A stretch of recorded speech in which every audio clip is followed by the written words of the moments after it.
We've already discussed how to graph linear equations using the point plotting method. Construct a t-table, randomly choose some values for x, substitute them into the equation, which allows you then to solve for y. Some specific solutions that are important not just to linear equations but any equation are the intercepts.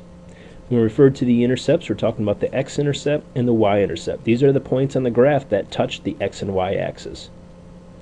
The x-intercept, of course, lies on the x-axis, and like all points that lie on the x-axis, the y-coordinate is 0. So in order to find the x-intercept, you just substitute y equals 0 and solve for x. Likewise, the y-intercept, the x-coordinate must be equal to 0, so the way you find it, just set x equal to 0, which allows you to solve for y. So example 1, linear equation with two variables. We're asked to specifically find the intercept, so we can still organize our work by constructing the t-table. We know once again finding the intercepts means we have to find both the x and y-intercept, and the x-intercept is always where y is equal to 0, the y-intercept is always where x is equal to 0. So to find the x-intercept, substitute in a 0 for y, which allows us to solve for x. X works out to be 5. So the x-intercept is the point 5, 0. Make sure you write it as an ordered pair. If you just entered in 5 in the MyMathLab, it would be marked wrong. Likewise, the y-intercept is always where x is equal to 0, so substitute in a 0 for x, which allows you to solve for y. Y works out to be -2.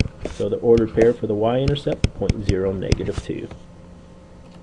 So we have two solutions to the equation, and as long as we did not make any mistakes, remember we only need 2 points in order to sketch the graph.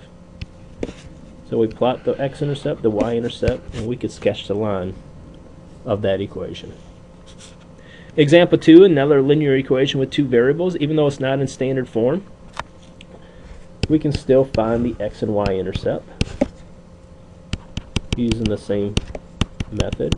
X-intercept where y is equal to 0, the y-intercept is where x is equal to 0. So beginning with the x-intercept, x-intercept is where y is equal to 0, so 0 is equal to -1/3 x plus 2. Solve for x. Now we need to get rid of that multiplication, -1/3. The way you get rid of multiplication of a fraction, you multiply by the reciprocal, which would be -3/1. Do that to both sides. They cancel out on the left, leaving us just x. The right hand side becomes a +6. So the x-intercept, 0.60. The y-intercept, you should be able to do in your head. Y-intercept is where x is equal to 0. -1/3 times 0 is of course 0, leaving us just 2. So the y-intercept is the 0.02.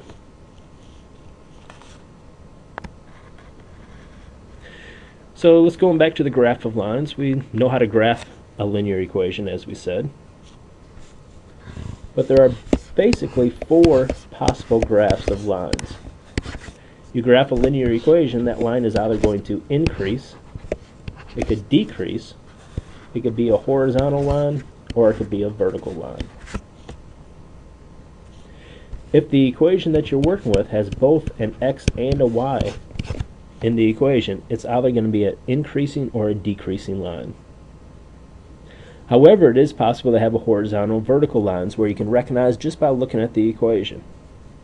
Horizontal lines will only have the variable y, and vertical lines will only have the variable x.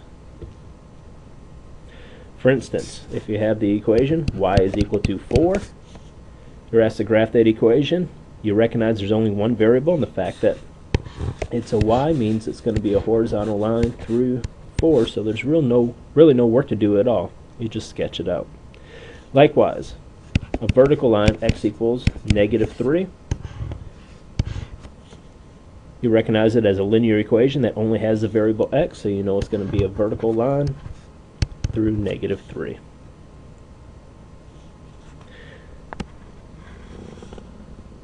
So application problem.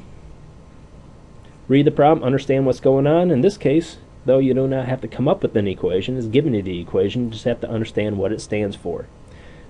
Linear equation with two variables. In this case, x is the number of Saturdays that this person has completed in a sentence. Y then is the remaining number of hours remaining in this sentence. So A simply asks to find the y-intercept. Well, the y-intercept, of course, always where x is equal to 0, so plug in a 0 for x. Y then works out to be 400. B, found the x-intercept. The x-intercept is always where y is equal to 0. So solve for x works out to be 50. So in regard to this problem, the y-intercept, x is equal to 0, y is equal to 400, means he has not begun his sentence yet. He has not worked any Saturdays, which means he still has a full 400 hours remaining.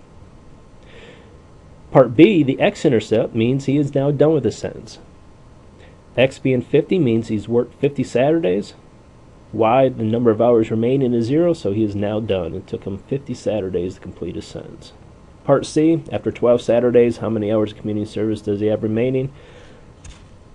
Well, once again, the number of Saturdays is x, so we can substitute that into the equation. Y is equal to 400 minus 8 times 12, which leaves you 304. So at the end of 12 Saturdays, he still has 304 hours remaining in his sentence.